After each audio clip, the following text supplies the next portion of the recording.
Hello students, welcome to our channel Political Science with PS. I am Pooja and today we will discuss about Machiavelli's views on politics, religion and ethics. राजनीति, धर्म और नैतिकता पर Machiavelli के विचारों के बारे में आज हम डिस्कस करेंगे। अगर आप इस वीडियो का पीडीएफ पाना चाहते हैं तो हमारे टेलीग्राम चैनल को ज्वाइन करें। टेलीग्राम का लिंक वीडियो के डिस्क्रिप्शन बॉक्स में दिया गया है। तो चलिए स्टार्ट करते हैं आज का टॉपिक, मैकियावेली के विचार राजनीतिक, धर्म और नैतिकता पर। मैकियावेली की सबसे महत्वपूर्ण देन है उनका राजनीति को धर्म और नैतिकता से अलग करने का सिद्धांत। तो राजनीति को धर्म और नैतिकता से अलग करने का श्रेय मैकियावेली को ही जाता है और ये उनकी सबसे महत्वपूर्ण देन है। यह सिद्धांत मैकियावेली को आधुनिक राजनीतिक चिंतक के रूप में प्रतिष्ठित करता है। यदि हम राजदर्शन के इतिहास को देखते हैं तो हमें ये बात पता चलती है कि प्राचीन यूनान में और किसी भी दार्शनिक ने यह कार्य नहीं किया, केवल मैकियावेली ने ही राजनीति को धर्म और नैतिकता से अलग किया है। राजनीति शास्त्र को नैतिकता और धर्म से अलग करने का पूरा श्रेय मैकियावेली को ही जाता है। मैकियावेली नैतिकता और धर्म के राजनीति पर पड़ने वाले प्रभावों से परिचित था कि राजनीति पर नैतिकता और धर्म का प्रभाव पड़ता है। उसका मानना था कि राज्य को अपनी सुरक्षा के लिए और शक्तिशाली बनने के लिए जरूरत के अनुसार सभी प्रकार के साधन अपनाने चाहिए, चाहे वे साधन नैतिक हो या अनैतिक हो। इसलिए मैकियावेली ने नैतिकता के दो मानदंड बताए हैं। सबसे पहला मानदंड है व्यक्तिगत नैतिकता।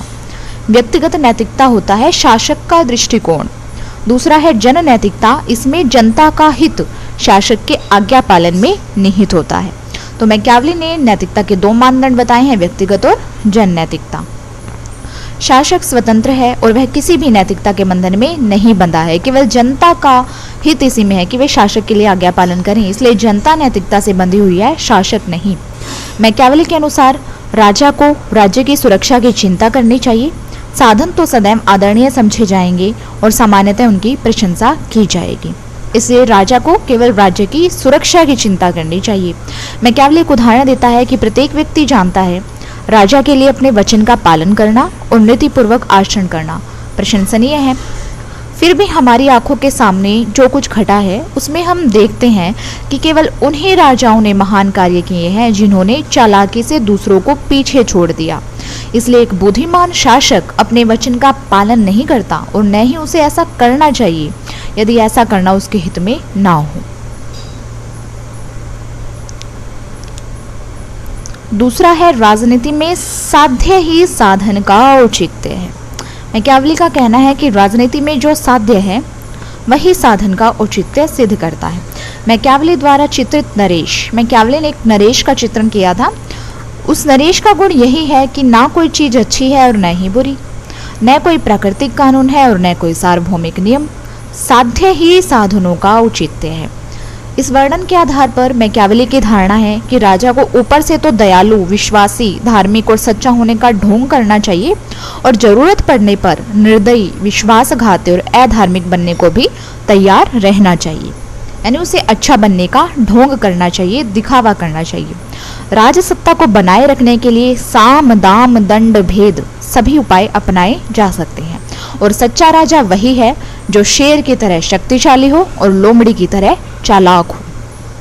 तो मैकियावेली का ये कहना है कि राजा को शेर की तरह शक्तिशाली भी होना चाहिए और लोमड़ी की तरह चालाक भी। इसे मैकियावेली का व्याघ्र लोमड़ी नीति कहा जाता है। मैकियावेली ने जो ये नीति दी है इसका नाम व्याघ्र लोमड़ी नीति है। व्याघ्र यानी बाघ, शेर, शेर लोमड़ी नीति। मैकियावेली ये कहता है कि साध्य की प्राप्ति के लिए नैतिकता के चक्कर में पड़ जाना मूर्खता है। इस प्रकार मैकियावेली का राजनीति शास्त्र को, नीति शास्त्र को नीति विज्ञान से अलग करने के सिद्धांत का यही सार है कि अच्छा कार्य वही है जो कि समाज कल्याण में निहित हो और सिवाय उसके और कोई कसौटी नहीं है। सार्वजनिक कल्याण में वृद्धि के लिए अनैतिक कार्यों का समर्थन किया जा सकता है। इसलिए इस विवेचन से ये स्पष्ट होता है कि साध्य की प्राप्ति के लिए अनैतिक साधन भी उचित ठहराए जा सकते हैं यदि उन्हें सार्वजनिक हित में वृद्धि के लिए अपनाया गया हो। तो मैकियावेली का यही कहना है कि एक राजा को समाज के कल्याण के लिए, अपने राष्ट्र की रक्षा करने के लिए अनैतिक कार्य करने से भी परहेज नहीं करना चाहिए। तीसरी बात है राजनीति और धर्म। जो बात मैकियावेली ने नैतिकता के लिए कही है वही बात उसने धर्म के लिए भी कही है। धर्म अपने आप में अच्छी बात है यदि लोग धार्मिक होते हैं और राज्य के प्रति आस्थावान होते हैं। धार्मिक प्रजा शासन को चलाने के लिए बहुत अनुकूल होती है, इसलिए राज्य को चाहिए कि वह जनता को अपने प्रति आस्थावान बनाए रखने के लिए धार्मिक बनाए। लेकिन मैकियावेली ने मानवीय गुण के रूप में धर्म को मान्यता नहीं दी है। उसके विचारों में यदि धर्म राज्य के मार्ग में बाधा बनेगा तो उसे कुचल देना चाहिए। वह केवल तब तक उचित है जब तक वह राज्य का साधन बना रहता है। धर्म राज्य की अधीनता में है, उससे ऊपर नहीं। धर्म के साथ खिलवाड़ करके राजा हमेशा प्रजा को अपने पक्ष में रख सकता है। मैकियावेली का कहना है कि यदि राज्य की सुरक्षा को खतरा हो तो न्याय और अन्याय, दयालुता और निर्दयता पर विचार किए बिना धार्मिक मान्यताओं को रोंद देना, उनको कुचल देना ही उचित है। इस पर उसने धर्म और राजनीति का पृथक्करण किया है, धर्म को राजनीति से अलग किया है। राजनीति का दायरा शक्ति है और धर्म का दायरा आध्यात्मिक है। उसे राजनीति के क्षेत्र में धर्म को अनुचित माना है और मध्य युग से चली आ रही धर्म और राजनीति के गठबंधन की परंपरा को भी तोड़ा है और धर्म और राजनीति का पृथक्करण किया है। मैकियावेली धर्म विरोधी नहीं है और ना ही नैतिकता विरोधी है।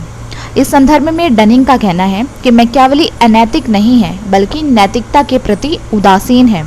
वह धर्म विरुद्ध भी नहीं है बल्कि धर्म के प्रति उदासीन है। तो इस प्रकार मैकियावेली ना तो धर्म का विरोधी है और न ही नैतिकता का, वह केवल धर्म और नैतिकता के प्रति उदासीन है। राजनीति को धर्म और नैतिकता से अलग करने के क्या कारण रहे हैं कि मैकियावेली ने धर्म और नैतिकता को राजनीति से अलग किया? इसके कुछ कारण हैं। सबसे पहला कारण है, हम ये देखते हैं कि मैकियावेली ने मानव स्वभाव के संबंध में प्लेटो और अरस्तु के मतों और उन सारे सिद्धांतों का खंडन किया है जो कि मनुष्य के सामाजिक स्वभाव को राज्य की उत्पत्ति का कारण बताते हैं। प्लेटो ने यह माना था कि मनुष्य स्वभाव से सद्गुणी होता है। अरस्तु ने यह कहा था कि मनुष्य में शुभ अशुभ, न्याय अन्याय में अंतर करने की क्षमता होती है। इन दोनों विचारों के विपरीत मैकियावेली का यह कहना है कि मनुष्य स्वभाव से सभी सद्गुणों से विहीन होकर स्वार्थी, कपटी और लोभी होता है और उसमें भला बुरा सोचने की क्षमता भी नहीं होती है।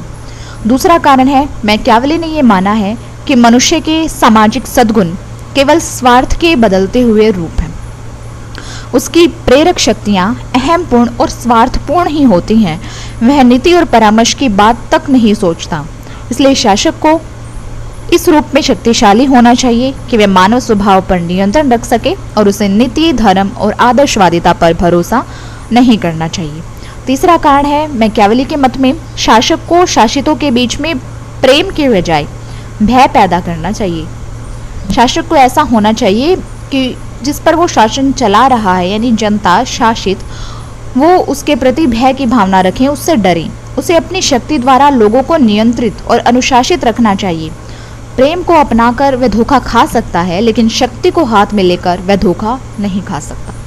इसलिए मैकियावेली ने राजनीति को धर्म और नैतिकता से अलग करने का विचार अपनाया है। तो ये था धर्म और नैतिकता को राजनीति से अलग करने के क्या कारण रहे हैं। अब हम धर्म और नैतिकता को जो राजनीति से अलग किया है मैकियावेली ने, उसकी आलोचनाएं भी हुई हैं, तो उन आलोचनाओं को देख लेते हैं। सबसे पहली आलोचना ये हुई है कि यह सिद्धांत जो है वो राजनीतिज्ञों द्वारा किए गए गलत कार्यों का समर्थन करता है। इसकी आड़ में इटली में भी शासक वर्ग द्वारा जनता और अपने विरोधियों पर अत्याचार किए गए थे। इटली को संगठित और एकीकृत करने के नाम पर किए गए नरसंहार सर्वविदित हैं।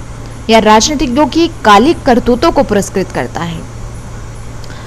मैकियावेली ने इसमें यह बताया है कि अपने राज्य की सुरक्षा के लिए शासक अनैतिक कार्य भी कर सकता है, लेकिन हमने देखा है कि इटली में भी शासक ने जनता के साथ अनैतिक कार्य किए और जिससे बहुत सारे लोग बलि चढ़ गए थे। इसलिए इसकी आलोचना की गई है। दूसरा आलोचना है कि मैकियावेली ने साध्य को साधन की अपेक्षा ज़्यादा महत्व दिया है। महात्मा गांधी का कहना है कि यदि साधन पवित्र है तो साध्य भी अच्छा ही होगा, लेकिन मैकियावेली ने इसके विपरीत साध्य को साधन का औचित्य बताया है। महात्मा गांधी के अनुसार मीन जस्टिफाइज द एंड, अर्थात साधन ही साध्य का औचित्य है, लेकिन मैकियावेली ने साध्य को साधन का औचित्य बताकर अपनी इस सिद्धांत को आलोचना का शिकार बनाया। तीसरी आलोचना है, यह सिद्धांत सार्वजनिक हित के नाम पर राजा को व्यक्तिगत हितों को पूरा करने की खुली छूट देता है। मैकियावेली का मानना है कि शासक और जनता के हित एक ही होते हैं। वास्तव में ऐसा नहीं होता। जनता और शासक के हित अलग अलग होते हैं।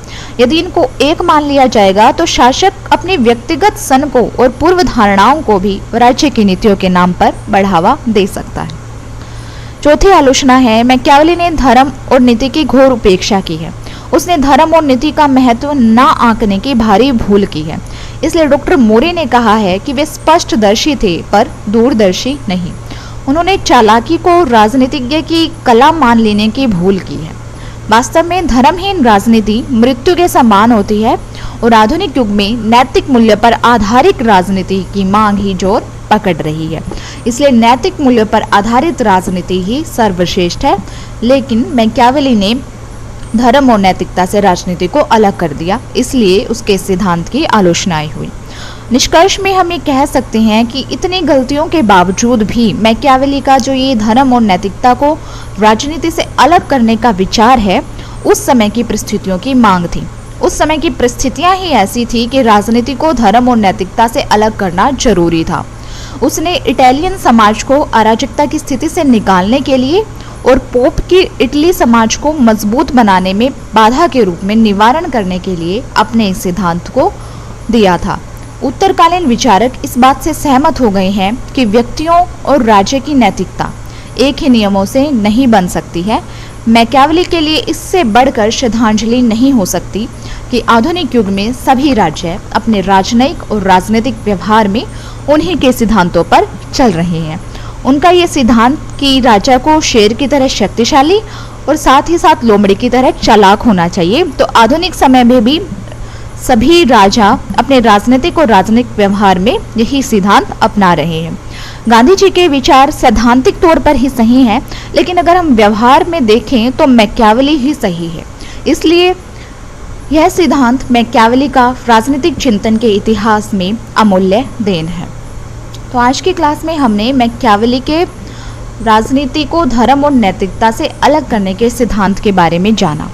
आज के लिए इतना ही। मिलते हैं नेक्स्ट क्लास में एक नए टॉपिक के साथ। ऐसे ही महत्वपूर्ण टॉपिक्स पर वीडियो पाते रहने के लिए सब्सक्राइब कीजिए हमारे चैनल को। Thank you.